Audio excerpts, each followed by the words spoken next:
ကလေးတို့ရေဖိရားသွားတဲ့အခါလူတွေစုတောင်းပြီးတဲ့နောက်ခေါင်းလောင်းကြီးကိုထောင်းတောင်းဆိုပြီးခောက်တာမြင်ထူးကြတယ်မလားတချို့ကတော့ဘာကြောင့်ခောက်တာလဲဆိုပြီးမေးတတ်ကြတယ်အဲ့ဒါကအလကားခောက်တာမဟုတ်ဘူးနော်ရှီရွှေတုံးကစခဲ့တဲ့အဓိပ္ပာယ်ရှိတဲ့ပုံပြင်ဒီဘုတ်ရှိတယ်ဒီနေ့ရွှေဖွာအဲ့ဒီအကြောင်းကိုပြောပြမယ်နော်ရှေးရှေးတုန်းကမြန်မာပြည်တနေရာမှာဖျားစီရီတဆူရှိခဲ့တယ်အဲ့ဒီဖျားကိုလူတွေအလွန်ကိုးကွယ်ကြတယ်နေ့တိုင်းလူတွေလာပြီးပန်းတင်ကြတယ်ဆုတောင်းကြတယ်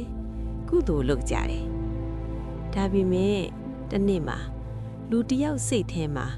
အတွေးတစ်ခုပေါ်လာတယ်ငါလုပ်တဲ့ကုသိုလ်ဘသူသိမလဲလို့အဲ့ဒီအချိန်မှာဘုန်းကြီးတစ်ပါးကပြောလိုက်တယ်ကုသိုလ်လုပ်တဲ့အခါကဘာကြီးကိုအတိပေးတင်တယ်ဒါကြောင့်သူတို့ကဖျားမှာခေါင်းလောင်းဤတစ်လုံးထားလိုက်ကြတယ်လူတွေဆူတောင်းပြီးတဲ့အခါခေါင်းလောင်းကိုခောက်လိုက်ကြတယ်အဲ့ဒီအတန်ကလေထဲမှာပြန့်သွားပြီးနက်တွေလူတွေတတဝါတွေအားလုံးကိုကုသိုလ်လုပ်ပြီးပြီဆိုတာသိစေတယ်လို့ယုံကြည်ကြတယ်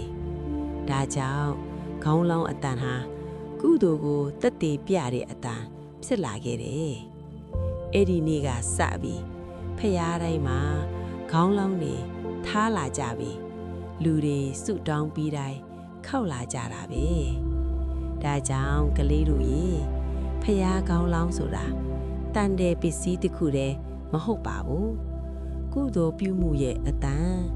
တည်င်းပို့တဲ့တင်ကေတယုံကြည်မှုရဲ့အမှတ်အသားတစ်ခုပါနော်နောက်ထပ်ပုံမြင်နားထောင်နိုင်မှုအတွက် like and subscribe လုပ်သွားကြပါနော်